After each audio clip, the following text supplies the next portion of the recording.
There is a rule in Hollywood that if you do an uber successful movie, chances are you are getting a sequel.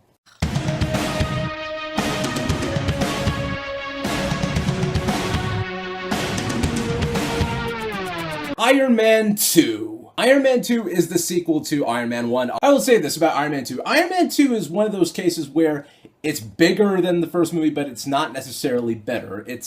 Unfortunately falls into that sort of sequel dilemma right there. First of all, I'm going to start with the positives of this movie. First of all, Robert Downey Jr. kills it as Tony Stark in this movie. There is no denying the guy is Iron Man. I think we've accepted at this point there can never be another Iron Man other than Robert Downey Jr. Scarlett Johansson's Black Widow, she was awesome. I was like, yeah, Scarlett Johansson. Right when I heard she was cast, because Scarlett Johansson can play that cunning, the cunning that Black Widow has in the comic books, and obviously she's extremely beautiful, as we all know.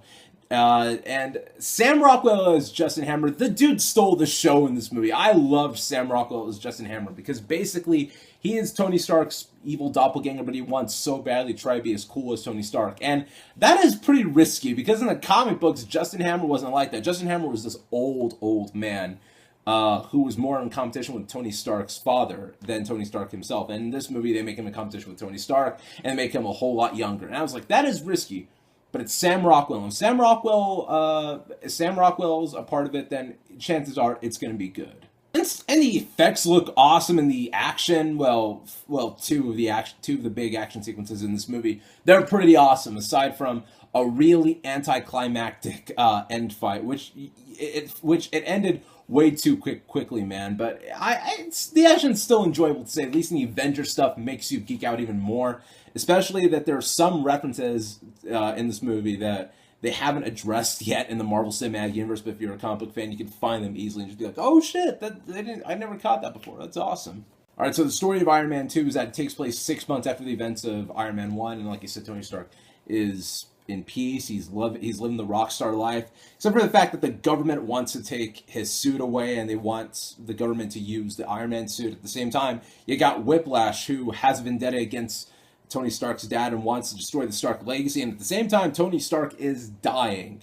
And you see what the big problem with Iron Man 2 is. Iron Man 2 has a lot of shit going on, and it's almost Spider-Man 3 territory. But the difference between this and Spider-Man 3 was that Spider-Man 3 had stuff that was totally unnecessary, and you look back on it and you're like, yeah, that was pointless. I don't know why you had to have Venom in there. I don't know why you had to have Gwen Stacy. Iron Man 2's case, nothing's really pointless in this movie. It's just the fact that there is a lot going on, and it does feel a bit convoluted at times. I think about those aspects in the movies that they're done fine, but but they could have been done a whole lot better. And this is where Mickey Rourke as Whiplash comes in. So, okay, when I heard Mickey Rourke was cast as Whiplash, I was like, awesome! I love Mickey Rourke. Mickey Rourke's a badass, and he had just come off his Oscar nomination in The Wrestler, so he goes from that to Iron Man to an Iron Man movie. I was like, awesome. And the thing about Mickey Rourke is that Mickey Rourke could have done things so much better. In this movie,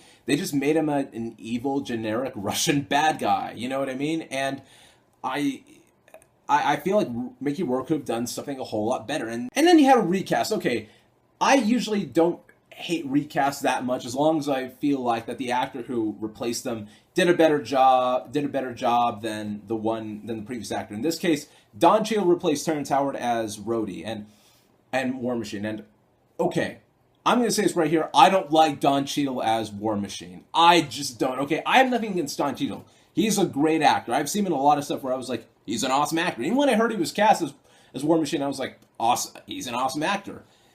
The problem with Don Cheadle is that the guy is just too soft in this movie. I mean, because the whole idea is, Rhodey is a guy in the military. He's this hard-edged military dude who somehow grabs a hold of a version of an Iron Man suit. And in this movie, I was like, no, you're just Don Cheadle in an Iron Man suit. I didn't really feel like he was Rhodey because he didn't really have that hard-edged military vibe. I think Terrence Howard did that a whole lot more better, because when you look at Terrence Howard in Iron Man 1, you're just like, that guy looks like he could be in the military. And then you start thinking, could he fill up the War Machine suit? Then you're like, yeah, Terrence Howard's Rhodey could fill up the War Machine suit.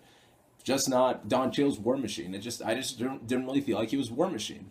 overall, Iron Man 2 has a lot of good things going for it. A lot of it does work. Some of it can fall a little bit flat. And some of it does feel a little underwhelming. It's a bit of a cutback for the MCU, but not so much of a cutback that just like, this blows. This is completely bad, because there are a lot of good things in this movie. So I will give Iron Man 2 a 7.5 out of 10, and that's my take on Iron Man 2. And I will get you guys my reviews up of the Avengers and Iron Man 3 as soon as possible. I know Age of Ultron comes out in a week here in the States. Probably it's out now, obviously, in every other country, but unfortunately I gotta wait for another week. But I will give you guys my Avengers and Iron Man 3 reviews momentarily.